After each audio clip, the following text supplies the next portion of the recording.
Oh, let's talk about Dave Filoni's Anakin-Gate. Oh, So this happened a couple of weeks ago. I wanted to put it on the show, but we were like way too busy with shit. We were like seeing movies and talking about them, and we didn't have the time to give this the attention that it deserved. But we're gonna go into this now, and this is the thing. Like, nerds like to argue about their favorite franchise characters and their power levels. This is not specific to Star Wars. this is fucking Goku versus Superman, right? It all over the place. Fucking Gandalf, versus Dumbledore. Yeah, actually, that'd be pretty cool.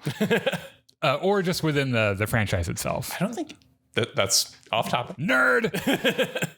So like I understand the can of worms we're opening with this, and I just don't really give a fuck. And this was a throwaway line that he gave in the Journey to Ahsoka hype reel from a couple weeks ago, where he's referred to Ahsoka. He wasn't even talking about Anakin. He was talking about Ahsoka. And he's like, Ahsoka was Blah, blah, blah, blah. The student of the greatest Jedi to ever live. Right. Greatest Jedi of all time, which, oh my God.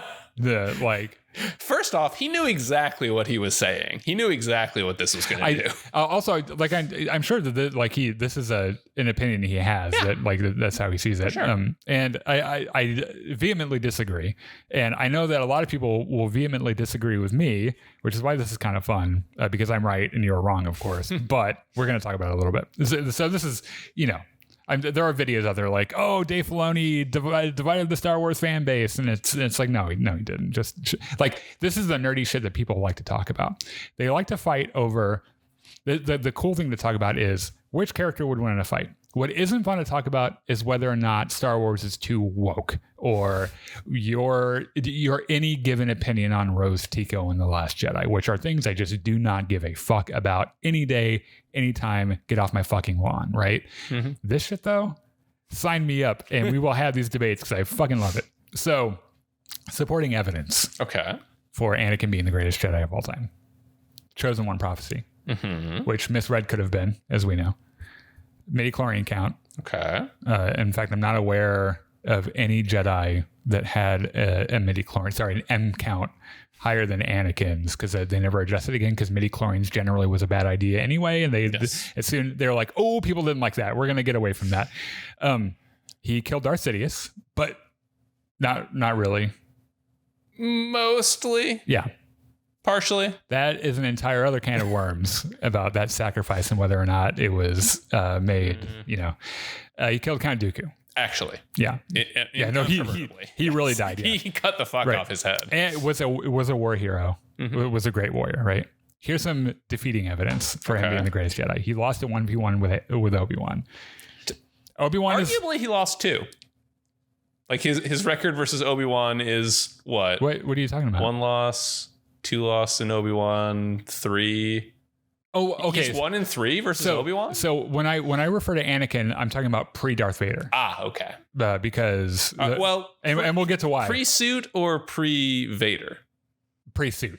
Okay. Being shoved in an oven. Okay. Yeah. So Obi-Wan beat him in a 1v1. Now Obi-Wan's a Jedi. Yeah. And if a Jedi beats you, you are not the greatest Jedi of all time.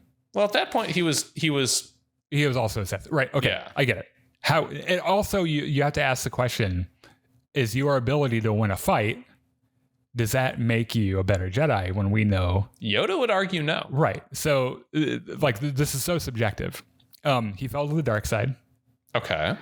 Which I would expect that would disqualify you from being the greatest Jedi of all time. He murdered scores of children. That was Darth Vader. That was after he was no longer a Jedi. Okay. So he lost an arm to Count Dooku. Okay. I realized he killed him. However, they were even. He's 1-1. Yeah. And has the weakest romance game in the entire universe. Weakest pullout game, certainly. Yeah. So my argument, and by the way, if you're watching this, put your opinions. Maybe you think someone entirely different. Maybe you think Ki-Adi-Mundi. Yeah, one of those guys is. So in my opinion, probably Luke Skywalker. Okay. So in Legends, no contest. Yeah. Because of how ridiculously Luke is written. Yeah.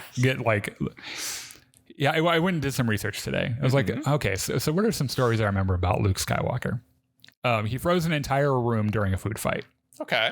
all of his students started a food fight. He's just like, no, cut that shit out. Yeah, put a hand up. Everything froze. Everything in the room, all the people, everything just froze in midair. And he's like, stop it. We don't do that here. He single-handedly took down an AT-ST with his mind in Shadows of the Empire 2. He could walk on lava. Which is the thing. He just like, I can walk on lava now. Fuck it. I want to walk here. He was described by an enemy as a terrible maelstrom of light energy from which there was no escape. Okay. And so, brief addendum, a bunch of people will be like, and he moved a black hole with the Force. No, he did not. That is not true. And I don't know where this came from. I kind of do.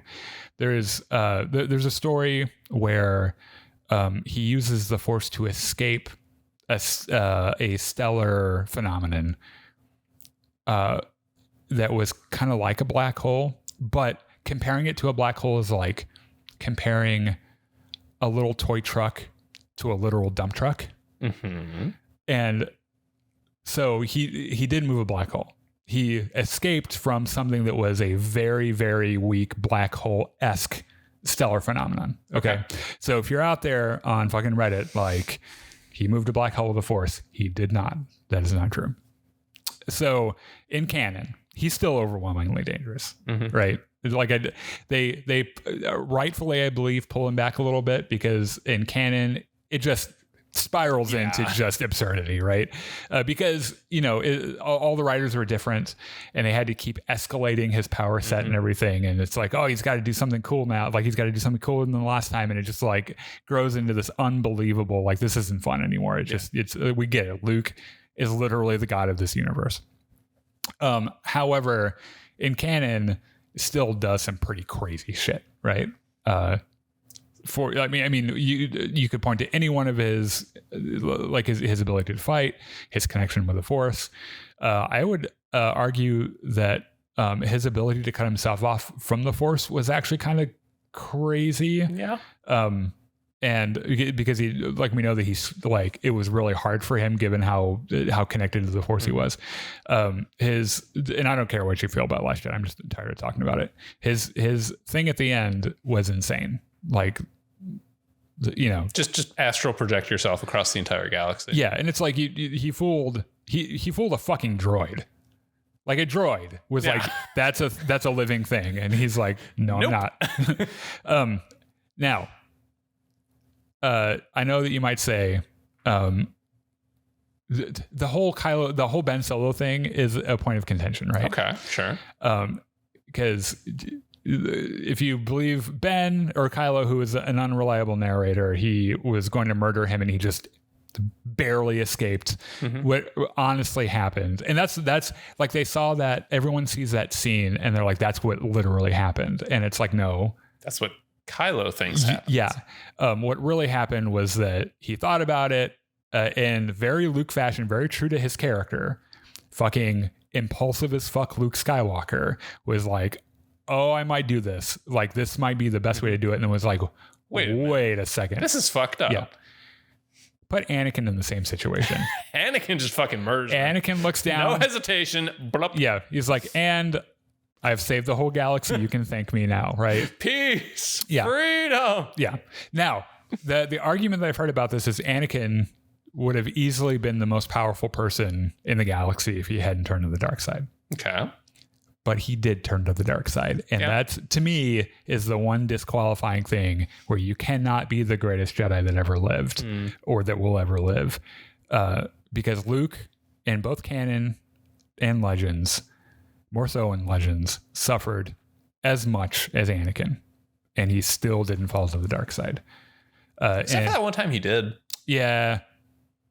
During the first Palpatine clone saga. Yeah, and this is a problem with these stories, is that they're like, okay, we have to get something that will get everyone's attention.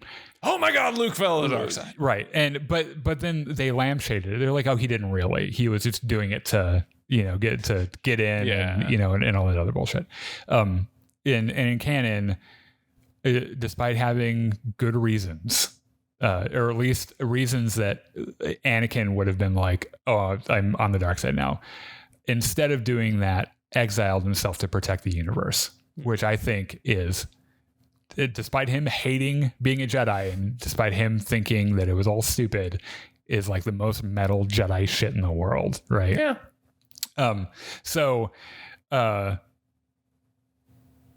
Yeah, that's my thought on that. Okay. I think Luke Skywalker is probably, in my view, in both canon and legends, the best Jedi that was. Certainly the most powerful, because he didn't melt in a lake of fire and then require a suit to keep him alive his entire life.